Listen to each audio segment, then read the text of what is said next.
Okay, so we're going to start the presentation on the introduction to the Sephra of Hod. So we have been working on the Kabbalistic tree of life and exploring the paths and the Sephra in the pattern of path working. And today we're taking an in-depth look at the different attributes assigned to the sphere of Hod. This is symbolized by the planet Mercury and the cartouche. The key word is splendor. And this presentation is going to be a bit longer than what we typically have. There are about 30 slides. So you may want to get a drink and your journal and get comfy and relax and enjoy the ride. Oops.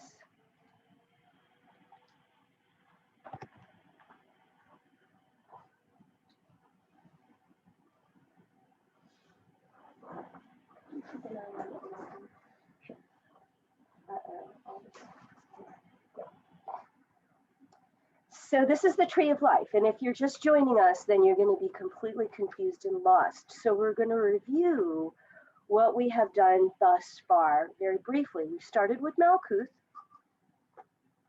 And we've done presentations and workings for each of these steps. And we went on the 32nd path of Tau to Yesod. And then we did workings for Yesod. And then we did the path of Shin. And then we did the path of Resh. And so now we're on the Sephra of Hod. See the big orange arrow? That's where we're at in the universe. So we are completing this triangle of the intellectual branch of the tree and completing our journey in preparation for beginning the other side of the tree, which is what we'll be doing next. So just like, and this is the emotional triangle. So just like in other disciplines that I've studied, for example, in Kundalini Tantra, I studied a method there. And before you started to work on ascending higher on the planes and the chakras, you cleared out your perception. You worked on your third eye first so that you would have good awareness, good processes, a balanced third eye. And these become the tools and resources that you're going to be able to apply in order to start on that intellectual side. So you can see these are the assignments that are given by the Sefer Yetzirah and others to Hod: absolute perfect intelligence, the logical mind, waking consciousness, the planet of Mercury. The God name is Elohim Sabaoth, and the affirmation is I seek to know.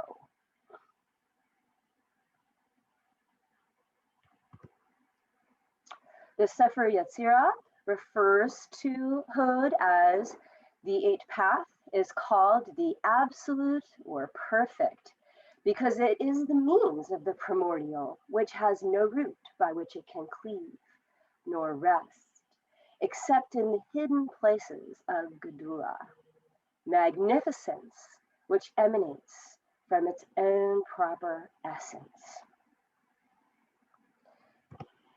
And we can go to Frater Barabbas's explanation in his book, Magical Kabbalah for Beginners. And he defines Hod is where the idealized form of Netzach becomes realized in the concrete forms of mental perception. Whereas Netzach is perceived as art, Hod is science, since it concerns itself with the concrete apperception of the material universe. It is also analogous to the great complexity and symmetry of the domain of the mental world. Hod is the great lens through which one can realize the underlying structures, principles, and laws of the greater cosmos, and realize that those are the same as those operating at the subatomic level. It's also the first ordering principle through which the pure ideals are structured within the holistic hierarchy of ascending and descending levels of conscious beings. Okay. Will you? Now it's your turn. So, Hode, can we go back to the tree? So when we look at Hode, we're kind of low down on the tree. If you can imagine, the pattern of creation starts at 1. We're all the way down here at 8. And so Hode represents this last stage of structure on the tree on the pillar of severity. It's called severity, but it's because it has to do with limitations. Limitations are structures, of definitions. So Hode, as you can imagine, being an intellectual, by defining something, you limit it. You say it's this, not that. And the idea is here with the intellect, we are breaking things down and identifying them and giving them definition and structure so that we can order them and have a plan. As so it is with the evolution of the energies as they go down the tree. Now it gets its main, energy from Gedura, which is the, severity, the first real limitation once you cross the abyss into the material world. It also balances out Nitzach, which you said before is art, emotion, feeling. So we have the intellect and feeling balancing here. And it gets a lot of its essence from Hesed. Now, Hesed is the first sephra when you cross the abyss. You can imagine there's an invisible line here. The first 3 sephra are so abstract that they're really, you can't really understand them. But when you get to Hesed, it's the first emanation of creation. Its name means a limitless, unselfish love. So it's creation of form. So then it's immediately balanced by severity, that is sort of a strainer that makes sure the forms and ideas are good so they can go into creation. So Hod gets energy from Gebura, which is creation of forms, but also the creativity of Hesed through Tipras, the ego in the middle, and balances out Nisach. And this energy pours down into Yesod, so you can have like the intellect and the emotions into the subconscious. So you really, when you study the tree, everything exists in relation to something else, and they collect their energies as it flows down. Is that good? I think so. Okay, go forward.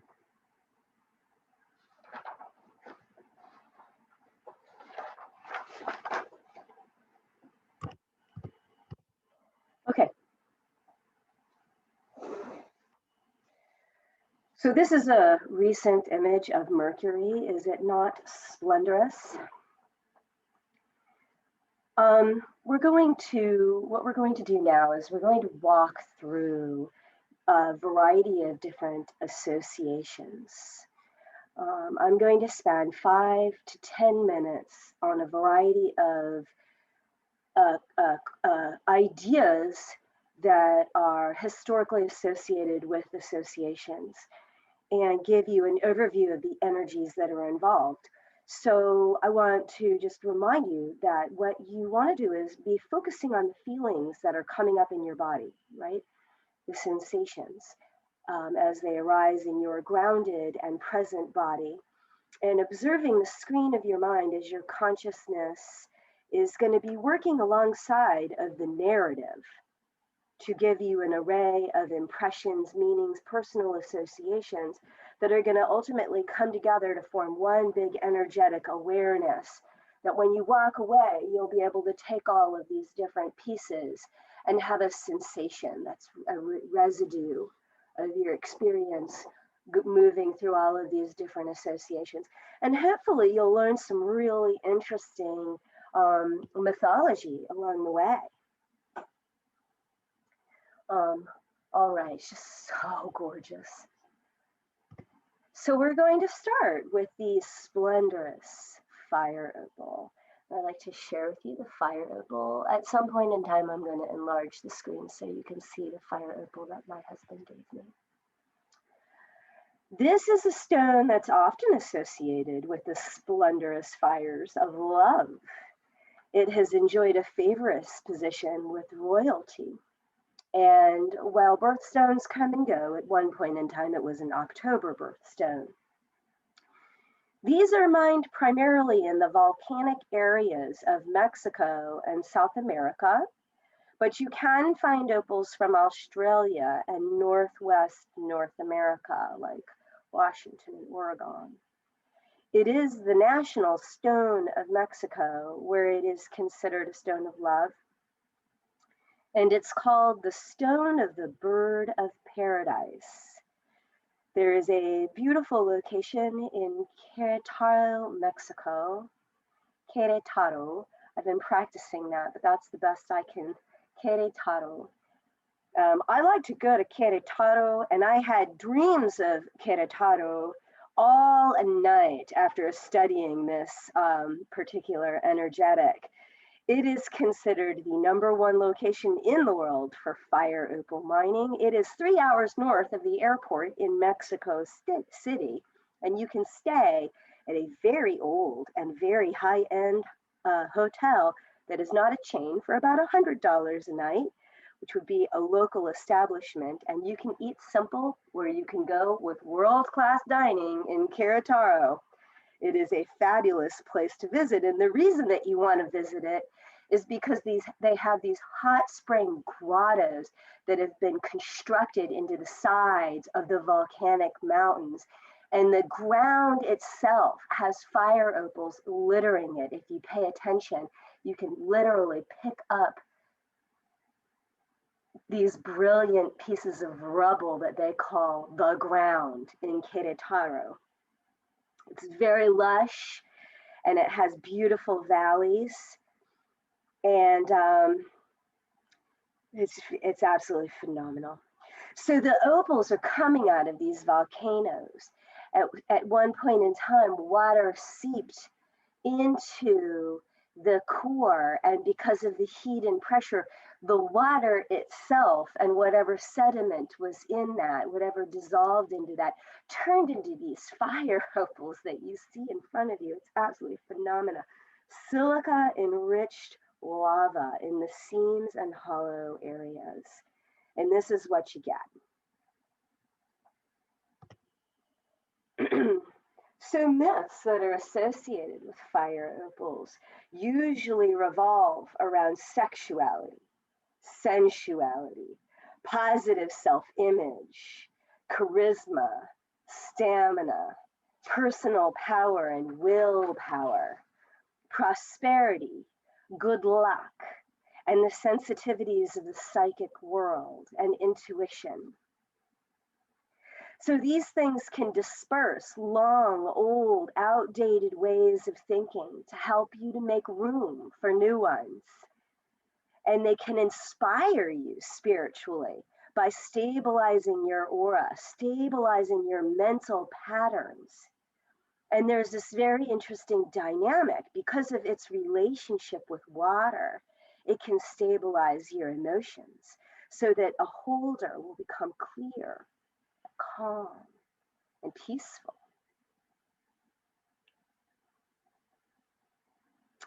It gives you an increased capacity to be loving. And this is consistent among the associations across almost all the narratives. You see many things, ups and downs, probably because of its ability to attune whoever wears it to someone else. I want to draw your attention to these jars that are presented as images on the side. These are made with Australian opals, and they represent aqua vita and aqua mortem pendants, water of life and water of death. A little bit more about opals. They're not very hard, and they're very difficult for gem cutters to work with. They have a rating of 5.5 to 6.5 on the Mohs scale of hardness, with diamonds being a 10 and pencil lead and plastic being a 1. So they are not tolerant to heat. They are not tolerant to acids or alkaline solutions or sharp objects or makeup or perfumes. Unfavorable conditions compel them to lose their moisture and make it cloudy or cracked. So intense light can also create the whole thing. However, it loves to be worn because something about being in the wearer's biome, its humidity balance, makes it sparkle. It makes the fire come out. It helps it with its water balance, so it picks up on the moisture. If you put it in your, when I had this thing in my jewelry box, when he handed it to me, I was like, it's dull. It's not very exciting. But when I put it on and started wearing it, the fire started really coming out. So play of color, body color, and transparency are the three criteria which determine the price of an opal. The more transparency and fire it has, and the more depth of color and redness it has, the more valuable it will be. And it can be anywhere from $5 to $10,000 per carat. Fire opal. Bees. We have here my lovely bee picture, which was given to me by a beautiful friend, very sweet dear friend who gave me her art. Bees are associated with peaceful coexistence, a well-functioning social order, a community, if you will, with each part playing an important role and each part has its needs met. The lessons here are productivity, work ethic, followed by rest when necessary. Consider the role that bees have in pollination, without which humanity would not be able to survive, and their fondness for beautiful flowers. Consider the intricate nature of the beehive and the perfect use of structure and economy as an emblem of abundance, persistence, industry, communication, teamwork, and forgetfulness. Let us not forget the importance of mead. Bees show up in many cultures and are most often represented by the virtues of positivity, wisdom, luck, and prosperity, royalty, a solar influence, always productive and always within a community. If you want to sweeten your home, consider bee magic using bee symbols or items made from bee products, like a honey pot. Golden sweet honey pot, the essence of home, like the lava the opals were formed in, this gooey substance. Essene priests were referred to as bees because of their integral role within the community and their tireless devotion to God and their faith. In fact, Essene priests were busy as bees, keeping the spiritual wisdom within the community available and protected. In the Old Testament, specifically in the book of Judges, Deborah is a prophetess. She is the only female judge of Israel. Deborah lived somewhere between 1150 BC, somewhere around there, about a century after the Hebrews entered Canaan. And her story is told in the book of Judges, chapter 4 and 5, with chapter 5 specifically being known as the Song of Deborah. It's one of the oldest books in the Bible, one of the oldest texts. So as a ruling judge, if you lived at that time and you had a dispute or you had a problem, then you would go and you would find Deborah under her tree. She had a tree that she would sit under, and you would get her counsel. No one knows how she came to become a judge because her personal story was not recorded, only the conquests. And her most famous conquest is that at one point in time, it was becoming very difficult for people to travel, the Hebrews to travel. And so they would travel and they would get accosted by bandits from other areas. And this was going on, and it was not stopping. So Deborah told the warrior Barak, who was her second in command, and his name means lightning, but it was said that he would not strike until he was ignited by Deborah's power. So she told him to go and get 10,000 troops and to go and confront those people. And they had 900 chariots, iron chariots, no less. And Barak said, I'll go, but I'm not going without you. And she said, there will be no glory for you in the course you are taking, for then the Lord will deliver them into my hands, the hands of a woman. And I went, and it just so happened that it was rainy season. So the opposing chariots got stuck in the mud. They waged a battle that lasted for 2 months, and they ultimately lost. And there were 40 years of peace for the Israelites after that.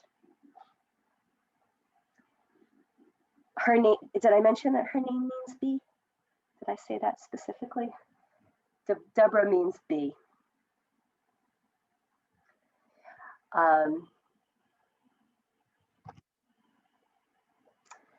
This is an image featuring an early representation of a bee. If you don't know what this is, then you definitely need to have it in your repertoire. This is the Algerian Tassili mushroom shaman with a deer bee face. And you can see what he has growing all around him. This dates back, some scholars say 6,000 to 9,000 years ago, and some say up to 12,000 BCE that this dates back. So I guess it depends on their dating method. And it was found in the Sahara Desert.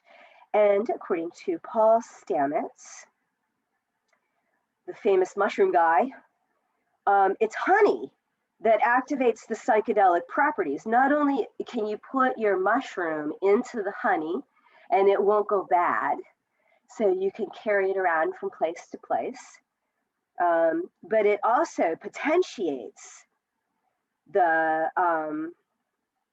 psychedelic property. And Terence McKenna uses this image quite often with his idea that there is something called a morphogenetic field, and that mushrooms are responsible for the evolution of humanity. That the reason that we are where we are today is because of mushrooms. So, speaking, go ahead. A lot of studies that I have seen say that hallucinogenics like the mushrooms actually create new brain growth, new connections within the brain to create new creativity and new ideas and connect parts of the brain that aren't normally connected, so that people are more creative and have newer ideas. And I've heard that even in Silicon Valley, they're using microdoses of hallucinogenics to increase their intelligence and increase their creativity for inventing new types of software, new programs, and things like that. That's one of the things that people are doing. So there's definitely a connection between the hallucinogenic properties and creativity and intelligence. And like you said, that the theory that the human beings encounter with hallucinogens was something that gave rise to beginnings of art and culture and society and storytelling. It creates a situation in which there is a potential for more structured thought, higher order thinking that works better for people. And it's really exciting because we see a lot of entheogens now being, finally they've gotten the green light to go ahead on these experiments with LSD, ketamine, psilocybin, MDA, MDMA, with in therapeutic concepts for mood stabilization. The therapeutic properties of the hallucinogens are incredible.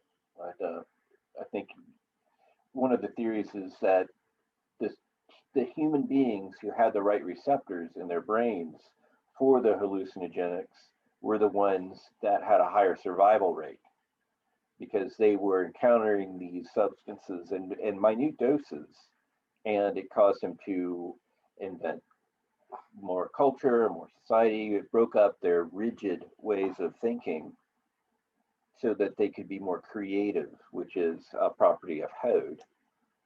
If you are very stuck and very rigid thinking, then that would be a downside of Hode.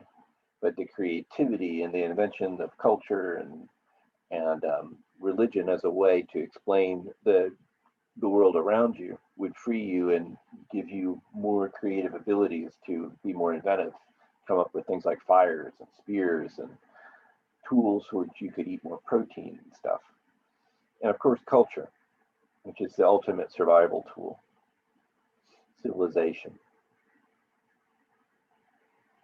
It's very interesting that these are attributes of Hode. Yeah, it is. And so speaking of entheogens, we have Laphophora williamsi, the scientific name for peyote, which I unfortunately was not able to obtain a sample for our altar today. The name peyote comes from the Aztec word peyotl, which means divine messenger, which is also the name, the epithet that is shared by Hermes, whom we will be discussing later. Some cite its use to span the past 6,000 years. The buttons, which are the top, you cut the top off of the mound of the cactus. The buttons are ingested several pieces at a time for one experience. There are several active psychedelic ingredients, but mescaline has been identified as being the main one. It has a notable use in American Indian rituals where it is considered sacred and recognized by the United States government as being legal, as long as it is within the context of a bona fide religious ceremony. When you eat these buttons, here's what you can expect. Within about 30 minutes to an hour, you're going to have some physical discomfort and distress, which could include nausea, chills, shivering, and vomiting. These effects are common among entheogens, and it's very interesting that we discussed healing crises before beginning this video. That's precisely what it is. It is the toxins that are being released from your body. Most people have these effects calm down within about an hour or two, and things transition into what is reported as an experience of comfort, calm, and acceptance.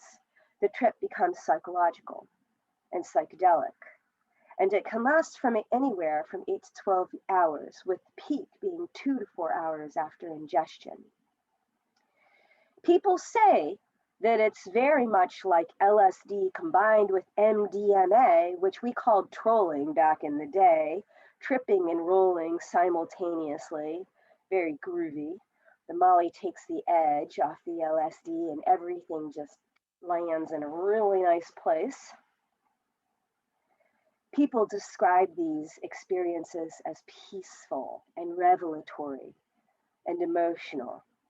They have the similar, the profound changes that one would expect from a psychedelic experience that picks you up and takes you from one reality to the next, where you are very introspective, you experience things very deeply, you're going to see things as melting and breathing and other kinds of visual distortions, geometric patterns, an experience of deep mystical connection and transcendence. With clear thinking, clear connected thinking, unlike some which could cloud your thinking. You have feelings of oneness and unity with all, self-realization, ego death, empathy, and euphoria. It's also not uncommon during a peyote experience for you to have an experience of a spiritual being that shows up with a message that can be conscious, energetic, or telepathic with a higher level entity, not necessarily like animal forms, like you might experience with other types of hallucinogens, or lower level entities like you might experience, but high level light being forms that come with messages that are for you. Bad trips tend to be associated with people who ignore the importance of set or setting in an entheogenic experience or have a history of mood instability. So now we're going to move on to another truly magical and splendorous plant, the common Moly. Moly. I'm so excited about this. This is really exciting to me. I don't know why, but for some reason, I just love this. Moly is in the same family as allium, such as garlic, onions, leeks, chives. You can see this chive-like growth. You can see this familiar bulb shape that we have growing in many of our gardens, whether we've planted them or not. We don't know what plant is the Moly of legend. Perhaps it's the snowbell that I have imaged over there, is what most people seem to think, because that's native to the area where the legends came from. But we have the impressive power of Moly available to us as an everyday item. So as a certified herbalist, is the Moly. We have the Moly. Isn't that wonderful? This came out of my garden. I think it did. If it didn't come out of mine, it came out of somebody else's local garden. I'm a certified herbalist through Rosemary Gladstar's training, and as an herbalist, we are expected to choose 10 personal plants to work with and become proficient with, and allium is certainly on my list. We have some really nice mythology about Moly that comes from Homer specifically. This is where a lot of the historical references that we see in the Kabbalistic literature come out of, are these Homerian stories. He was the author of the Iliad and the Odyssey and other things, and he describes Moly specifically as the root is black, while the flower was white as milk. The gods call it Moly. It is dangerous for a mortal man to pluck it from the soil, but not for the deathless gods. All lies within their power. Moly was said to be created specifically by the goddess Gaia. It was grown from the blood of one of her children, a giant named Molyus, who had lost a battle. So she took his blood and grew this plant, and then he was able to become immortal. And this upset Zeus very much. So he sent all of the titans of the time to eradicate the plant.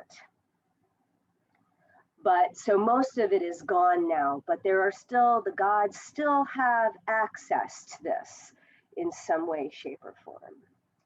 So here we have Hermes given Odysseus the Moly. Here's the Moly for you, Odysseus. And Odysseus is just staring at it like in wonder, like, oh my goodness, I don't know.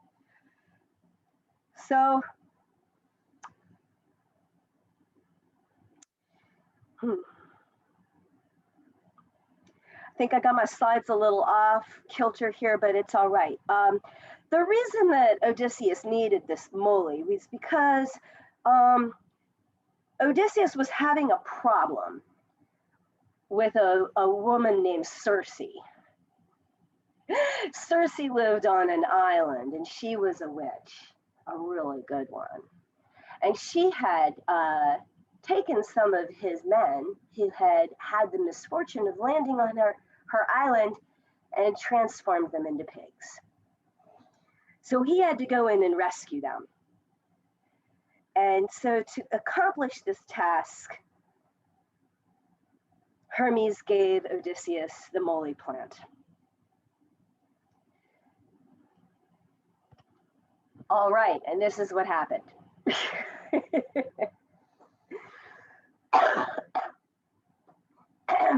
Pardon me.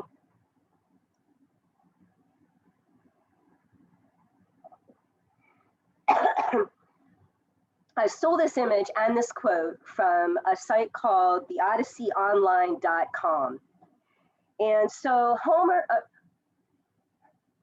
Odysseus took the Moly to the island where Circe was.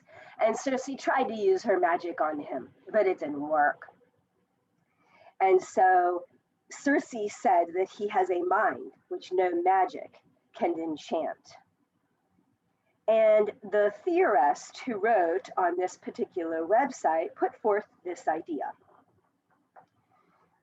Odysseus didn't want to use violence against a woman, so he had to come up with a different idea. Earlier in his story, he had used violence with a creature that could not be reasoned with. So he used violence against that creature, Polyphemus. But with Circe, he didn't want to use that route, so he used a different approach. So once the magic didn't work, Circe invited Odysseus to, quote, mount her bed and mix in the magic work of love and to breed deep trust between us. So it should go without saying, at this point, they chose to make love and not war. Thus making the point that violence is not always a viable solution in encounters with the strange and foreign. Hermes was stuck having to make love to the witch Circe for many, many years until he came up with a solution and was able to rescue his friends, the pigs, and get off the island. She let him go, and he was able to go home to his wife. Did you want to say something about this? So the idea is that there's this herb, and Moly, or in our case garlic, that enhanced his intellect, his mind, so that he was resistant to magic. And perhaps there may be some ideas of behaving a little bit more civilized, not turning yourself into a pig in a foreign culture. That is something that immediately comes to my mind. So the Moly, it creates a clarity of mind so you cannot be enchanted, perhaps even just hypnotized into thinking that you're a wild animal or some creature like that.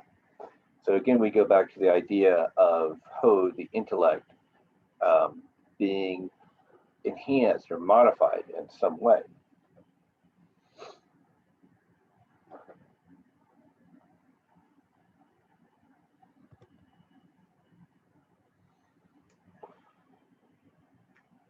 But there is more magic to explore with this Moly. Here we have the common Allium sativum. Garlic, onions, leeks, scallions, and chives.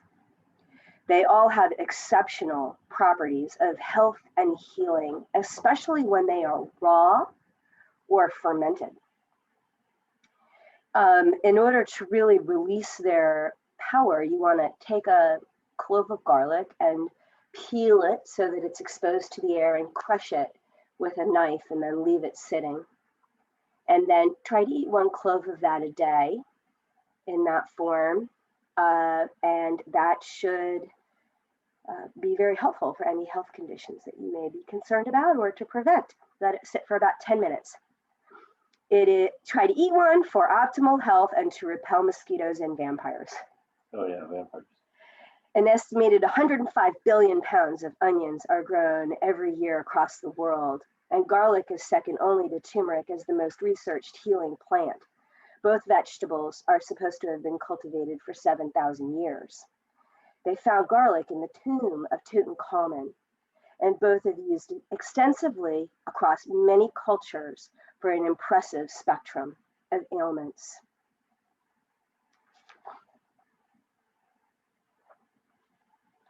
Allium contains the phytonutrient allium, allicin, which is a sulfur compound.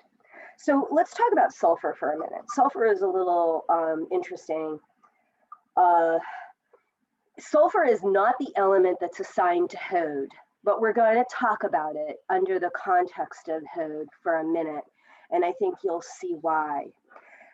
Dr. Terry Walls is a medical professional who talks about multiple sclerosis, and a lot of people have found great healing in her protocol, which is strictly dietary. So a lot of people who have this overarching umbrella of autoimmune disorders are finding that her protocol is beneficial for them too. So I have a multiple sclerosis diagnosis, and that's how I discovered the things that she said and started to integrate them into my patterns. So let's see, if you have a chronic medical issue that's not being resolved through modern medicine, then you may want to consider the resources of sulfur. She recommends that 1/3 of your diet be sulfurous. And the reason for this is because it helps you detoxify. It reduces your inflammation, and it maximizes health in a just huge laundry list that I'm not going to bore you with. Many natural healers focus on detox and inflammation reduction as a primary pathway of stabilizing health, which is very different than the medical approach that uses a germ theory that advocates fighting off a pathological invader. Sulfur contained in allium is also a nootropic, meaning it boosts your brain function. Alchemically, sulfur, salt, and mercury are the three elements that we look at. Sulfur is what comes out of a burned substance, and it represents the energetic qualities of dryness, heat, and masculinity. And processes and stages of the great work, such as evaporation, expansion, and dissolution. Sulfur is the middle point that connects the highs and lows and represents the soul. It has a unique relationship with the alchemical mercury, which is relevant to Hode, in that the two become fused together. And when the sulfur adheres to the mercury, they become the parent of all the metals. Sulfur is also burned historically for purification, banishing spirits, repelling and getting rid of, repelling and getting rid of ticks, the little bugs that you have in your yard that cause the autoimmune illnesses, by the way, and also dermatitis. So I wanted to make sure that we explored this.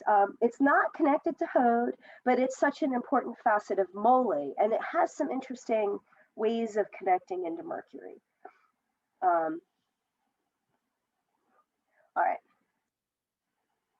And now we move on. Storax. Modern Storax.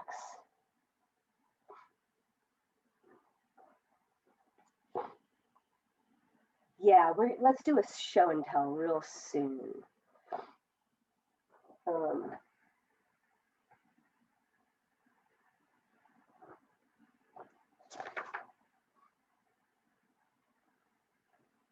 Yeah, okay.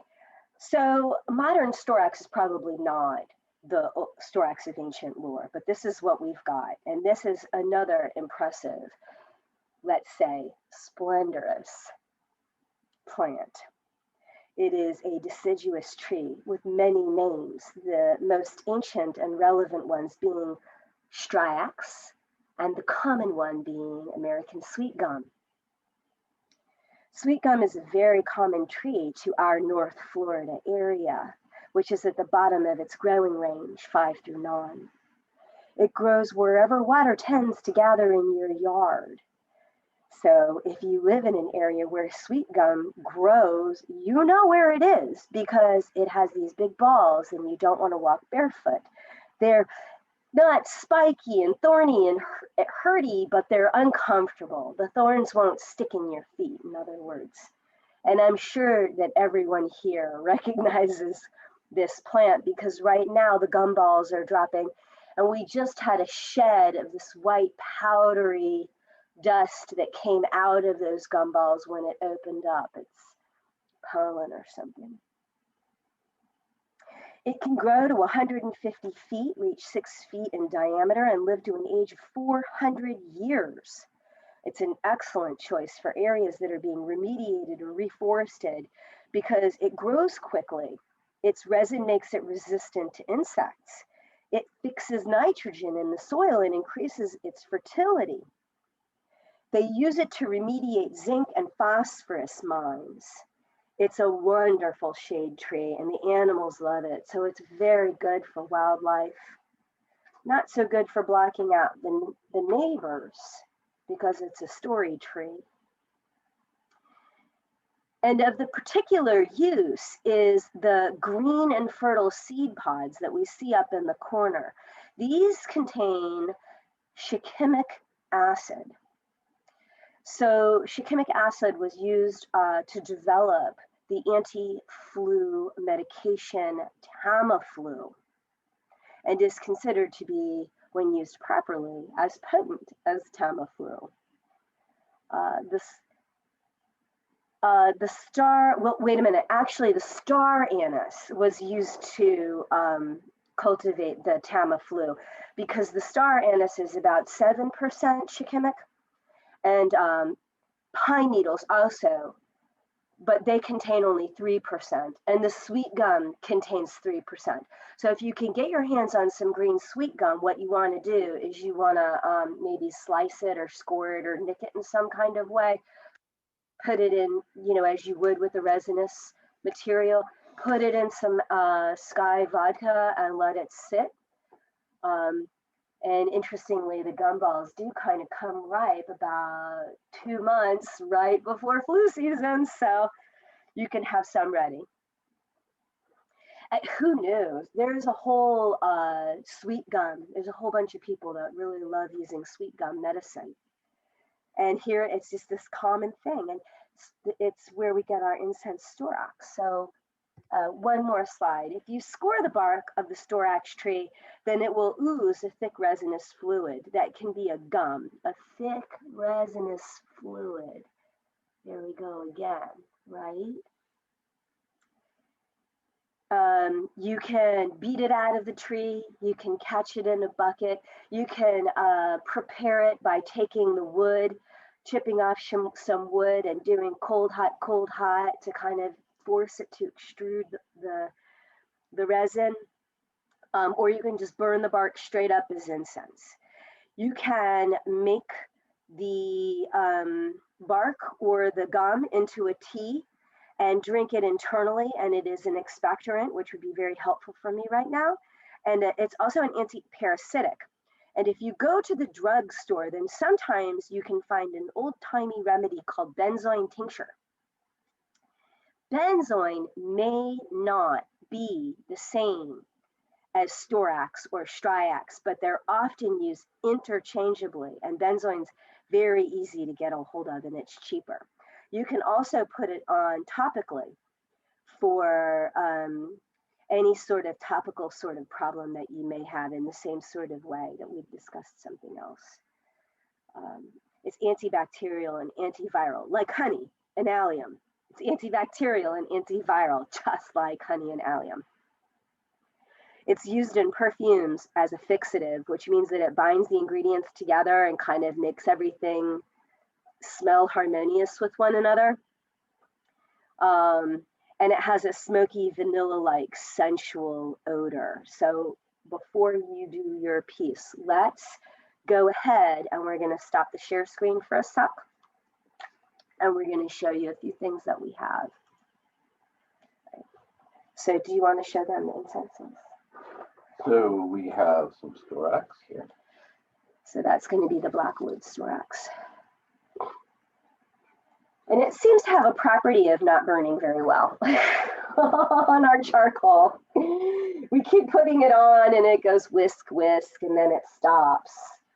But I did get these really nice incense sticks from Etsy, and this burns really well. And it's just like somehow or another they used a gum to kind of get it all to stick. And then how about the Ethiopian stuff? This right here. Oh, yes, this is a type of frankincense also given to Mercury. So.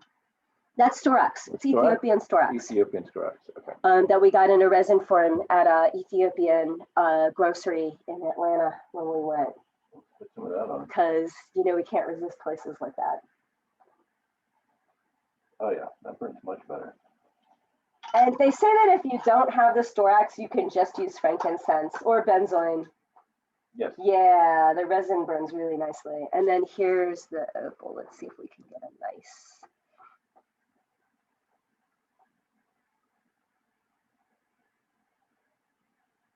It's hard to really capture all the fire. It's really hard. It's not like a $10,000 a carat opal either.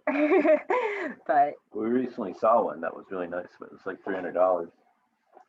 Yeah, it was a chunk. We didn't want to buy an expensive altar piece like that. We have other things we can buy as expensive altar pieces.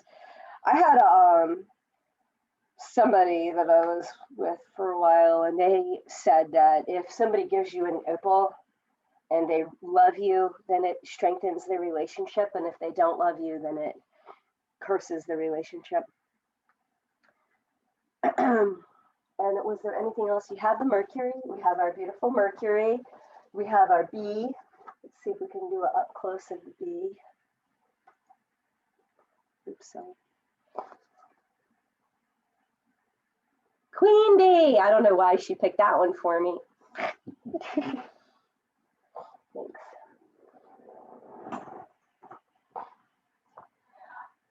Oh yeah, and also I wanted to show you this. This is something that, if you can see, there's like a little circle with a squiggle inside of it. And it looks a lot like a cartouche to me. And Eric found this on the floor. Now it's on the floor again. It's over there. It's under there. Okay, we'll get it later. Okay, and Eric found this on the floor while he was wrapping Christmas presents yesterday, and he's like, I don't know where this came from, so it's not mine, and he thinks maybe it came out, has a cartouche on it. And I thought that was a really interesting hood manifestation, as well as the dream that I had 2 nights ago of being in a parking lot that was filled with very tall trees that had yellow like lots and lots and lots of these yellow trumpet flowers just hanging off of the branches. It was unbelievable. And waking up immediately afterwards. Lots and lots of hood manifestations. So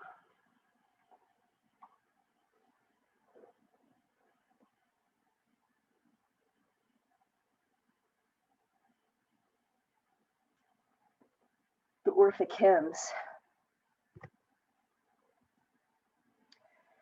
Of the 87 sacred Orphic hymns, Storax is called upon 13 times, with the exception of frankincense, no other single resin being asked for more. There are references to Storax. Well, that's really weird.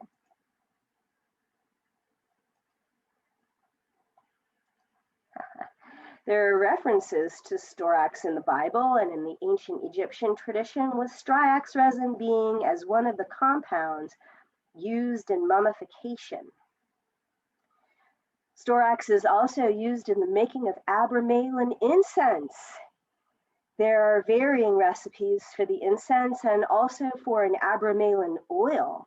This recipe is based on a formula in S.L. MacGregor-Mather's translation of the French manuscript, which calls for 1 part olebanum, a half a part Storax,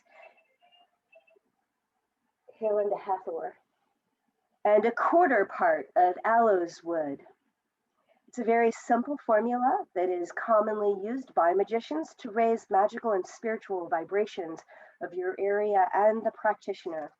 It is all purpose and can be used to cleanse, potentiate, manifest, and to summon spirits, depending on whatever the will of the magician is. Mather's got his recipe from the book, The Sacred Magic of the Abremalin the Mage, which this is a representation of Abremalin the Mage right here, circa 1365 to 1458. I did post that text in its entirety on our page. I posted 2 different versions of it, if that is something that interests you.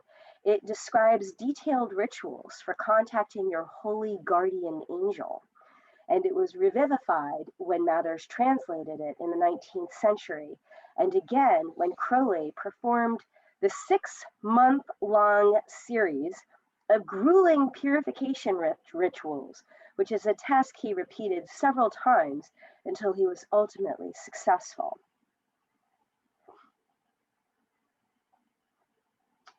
Anything else on Abremalin incense?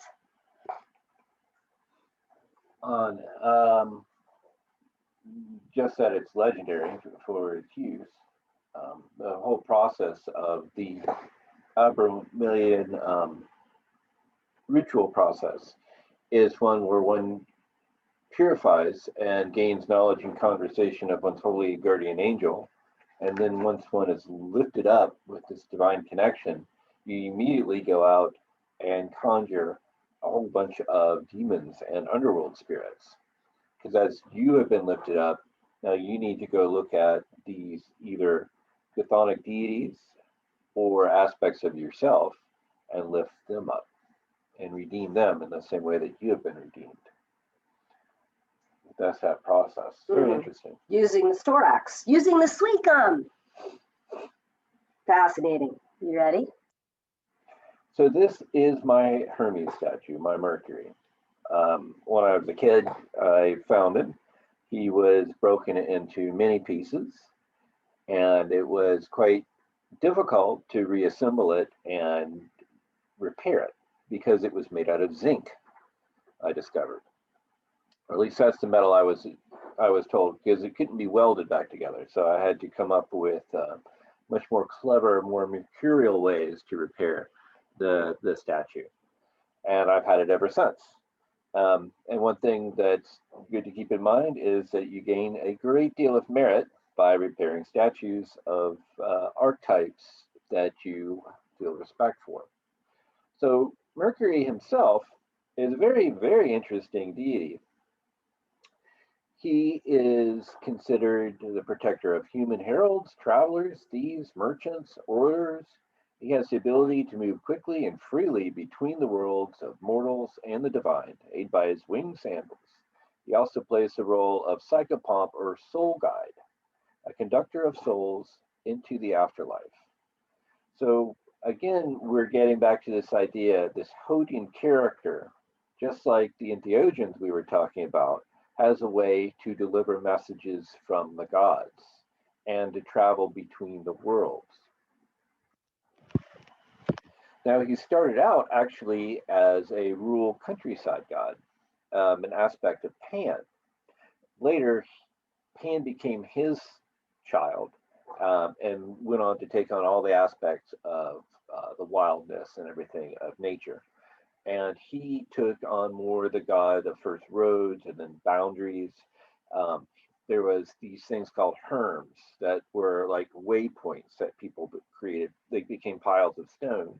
And later on, the Hermes became little like stone statues with his head at the top and then a huge phallus on it.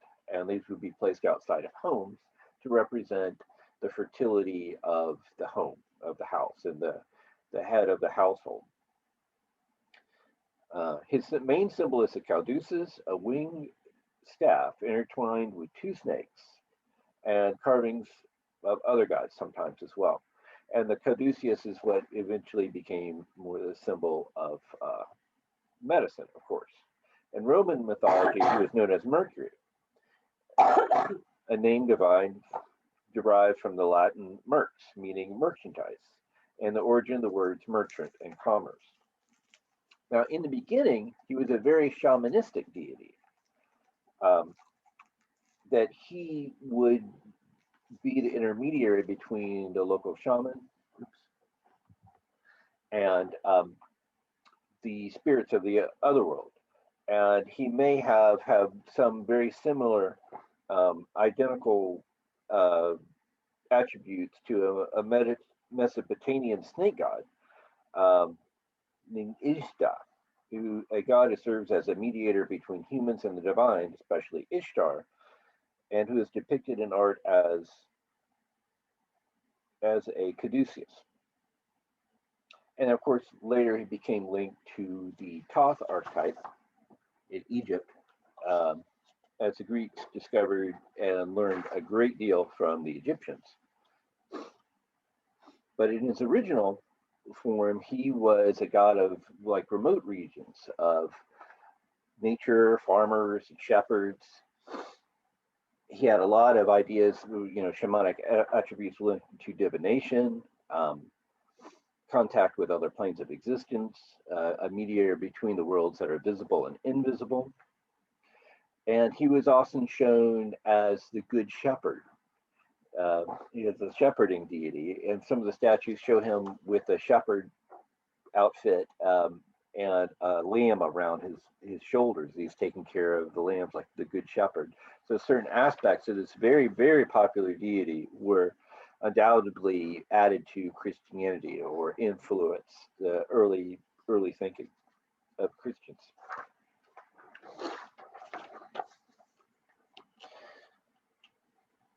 So he had this very strong chthonic or underworld association, and as the god of being able to guide souls to the underworld, a psychopomp, very similar to Anubis in a lot of ways. And he was also combined with Anubis, as the Greeks saw connections between these different deities. And so he gained those aspects as well. So he was connected both to Thoth, to Anubis, and he was god of roads, of boundaries, of commerce, of shamanic activities, of being able to connect to the gods, being able to travel freely between the visible and invisible worlds, be able to travel up and down the tree, and to, I would imagine, the chthonic, the tree below as well.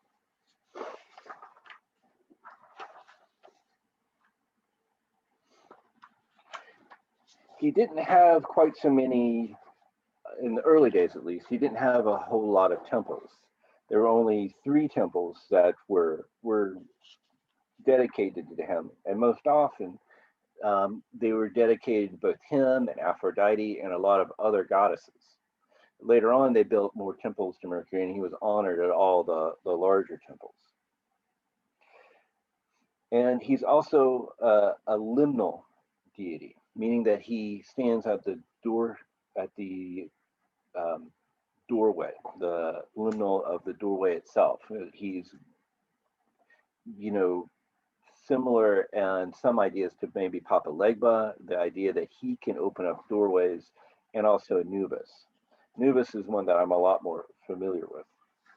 And of course, the Romans later on connected him to Odin, because Odin had some of the very similar ideas, prophecies, that he brought prophecies and, commerce. And of course, he was also the god of liars and thieves and deception.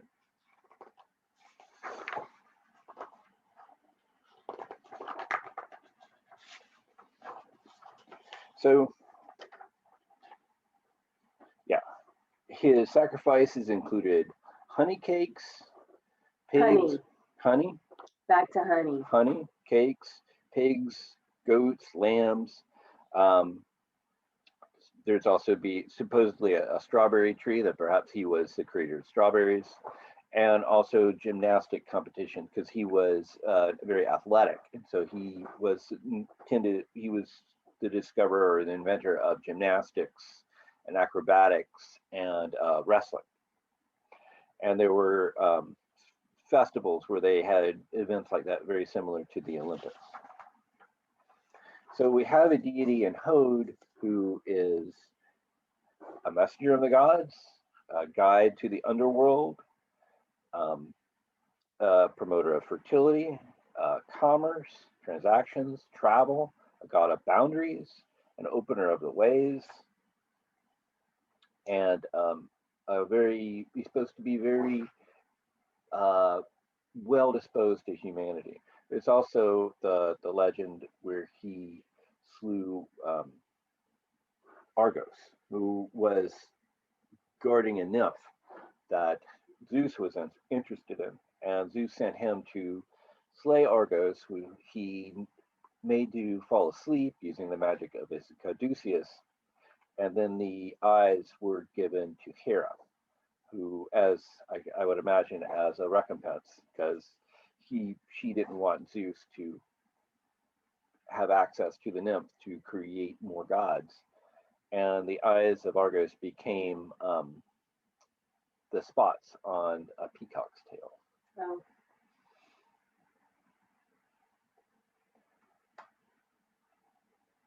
Oh. So Hermes is the god of prudence. So Hermes, prudence, cunning, shrewdness, wisdom, the author of the alphabet, mathematics, astronomy, weights, measurements, philosophy, commerce, good luck, and messenger.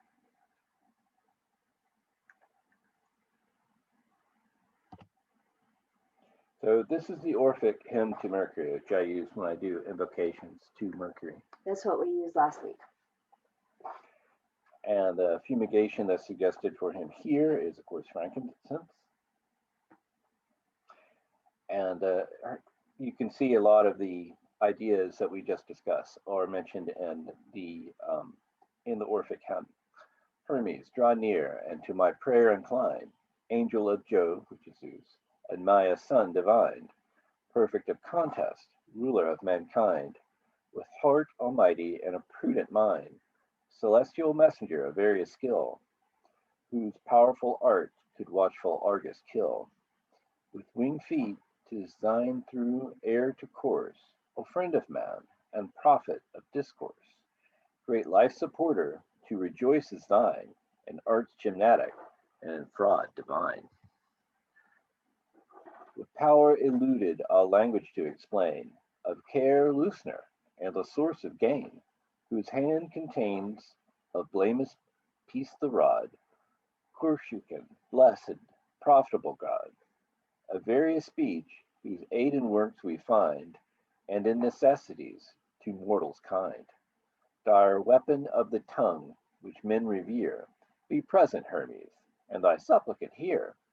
Assist my works, conclude my life with peace, give graceful speech, and memories increase.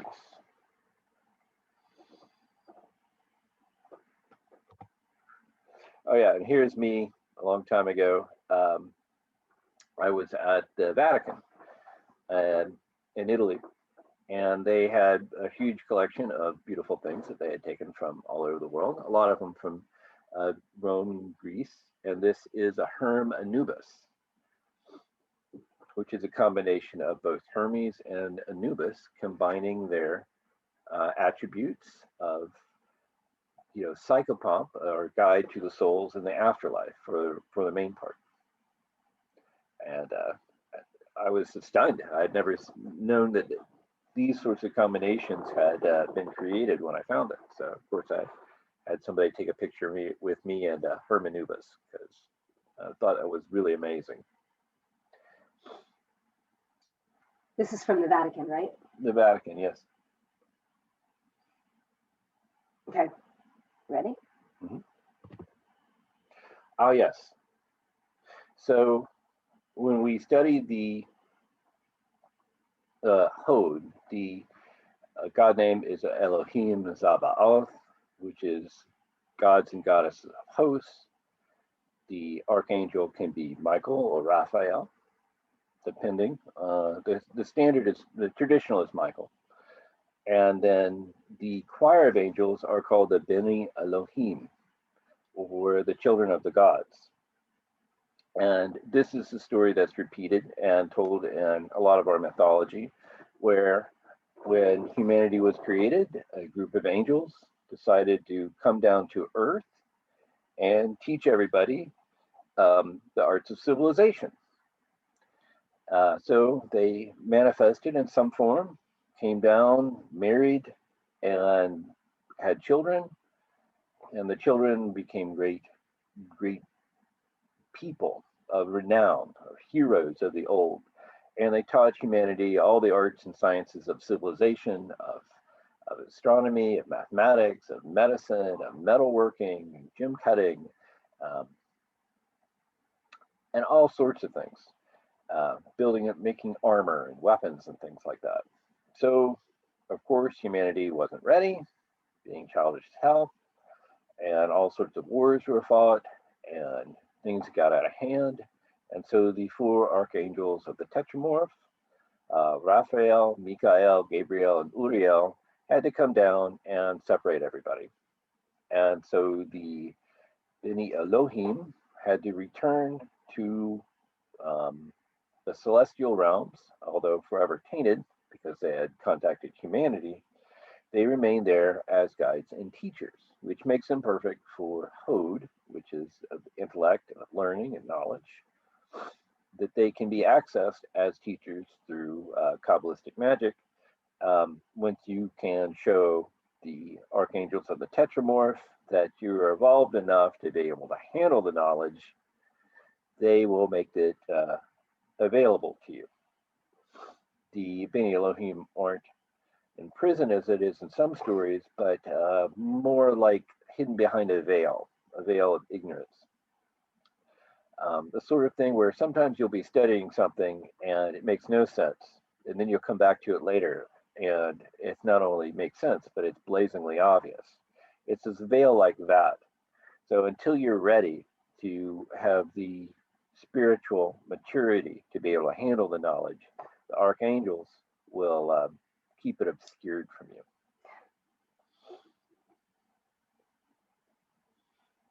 Through the ways and the means, right? Mm-hmm.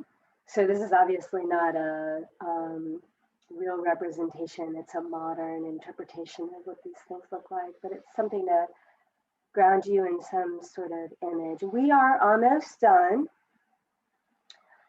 All we have left to do is look at our cards. So we have the cards that are the eights that represent Hod throughout the four Kabbalistic worlds. We're, as we have before, we have four elements. We have four Kabbalistic worlds. Ziluth, which is fire, which is wands. Bria, which is water, which is cups. Yetzirah, which is air and the swords. And Azea, the world of creation, which is the pentacles, the thing of value, the coin, the gold that's created by the interaction of the first three worlds. Okay. Mm-hmm. So if you are, whatever deck you want to use, we have the Rider-Waite and the Talk deck represented here. And so if you are in our group and you are practicing with your tarot by perhaps pulling a tarot card every now and then for an individual reading or on a daily basis, then these are the attributes that we would like for you to write down in a grimoire and use as in the interpretation. So as you saw on the first Wands card, both Crowley's card with the lightning bolts and the Waite deck have the wands in flight. The general interpretation is communication, knowledge, and speech communicated over distance. Very good communication, understanding, social structures, law, convention, prophetic insight, things moving quickly and happening. And so we see not only is it Hod and Atziluth, it also has a Mercury in Sagittarius. So things move quite quickly. Sorry. It's a good energy for bringing particularly business type things to fruition, things that have been delayed, push things through. So when you see that in a reading, things are going to happen, they're going to happen well. Reversed could represent delays. Maybe you need to make a decision, commitment.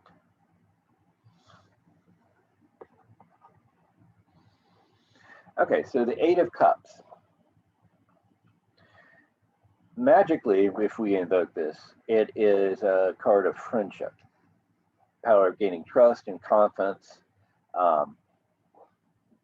Both the operator, the person is like, if you want to gain more friends, this is the type of energy that it works with. But when we look at it as a tarot card, we not only have Hod, the Safra, in the world, Kabbalistic world, Bria, of water, we also have a Saturn in Pisces. And so the tarot card is called Lady of Abandoned Success.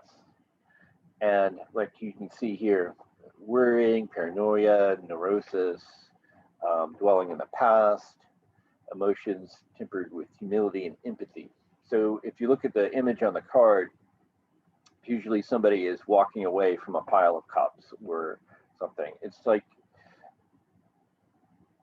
it can be a warning to you if it comes up that it's okay to seek something higher and to push higher to achieve new goals, because we all need to do that. But you don't need to look negatively on the past that you have had successes. It's just that now you're trying to seek something higher. So those are those two aspects, both as a magical tool and in a divination.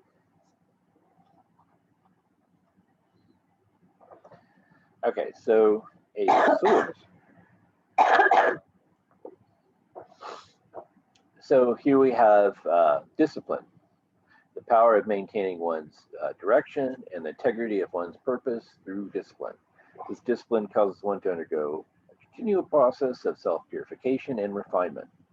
This power represents an aspect of self-empowerment that does not involve the identity or ego. So here we have an 8, Hod, within the realm of Zira. So it's a double sort of power. We have the intellect within the realm of the intellect. So we have this pure intellectual ability. Magically, it's for creating discipline, so like a laser-like focus. So it's a very strong card if you need to get focused on things and you want to develop that as an attribute. And a divination becomes Lord of Shortened Force because we have another astrological aspect to consider, Jupiter and Pisces. The philosophy, idealism, love of learning, highly communicative, but also indiscreet, too loquacious. So the idea is, in a divination, perhaps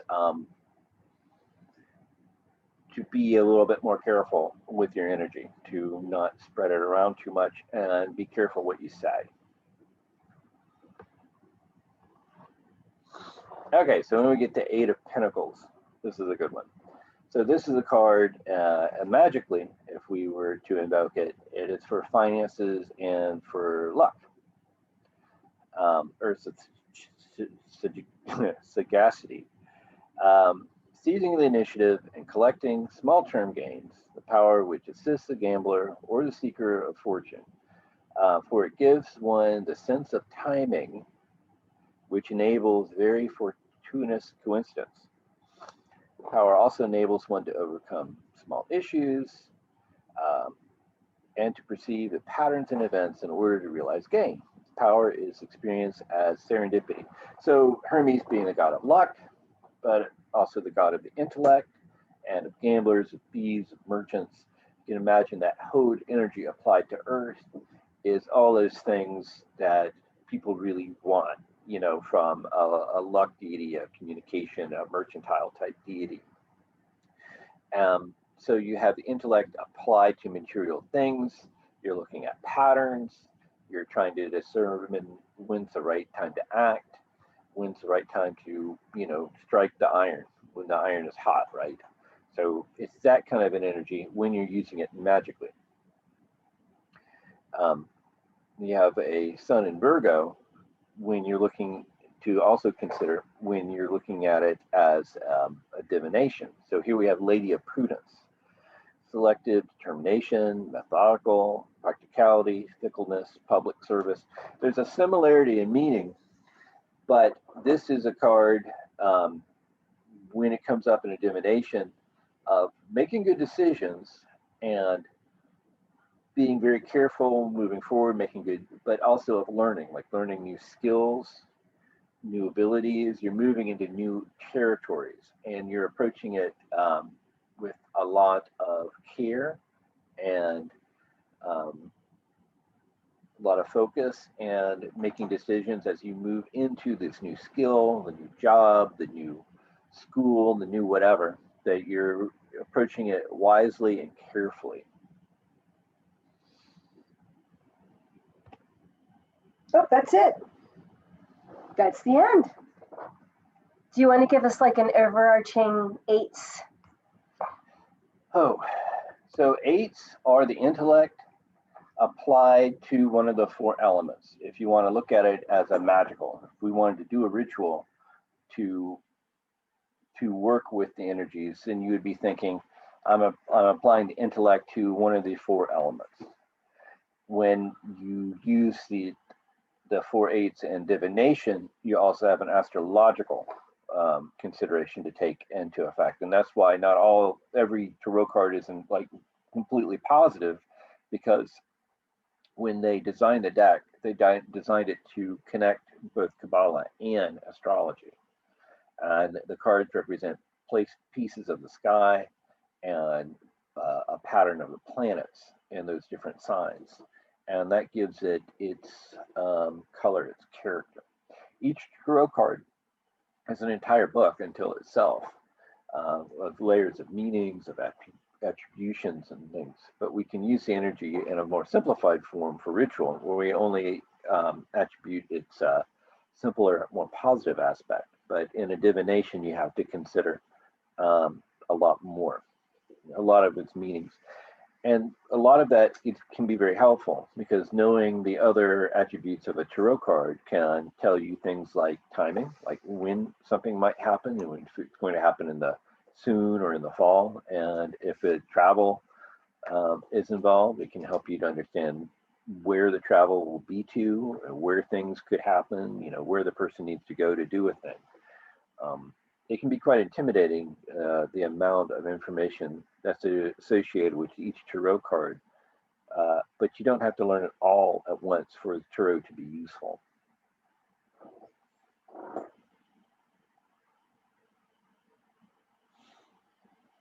So that's it. Just kind of notice what's going on in your body. Notice what you feel, what your predominant sensations are.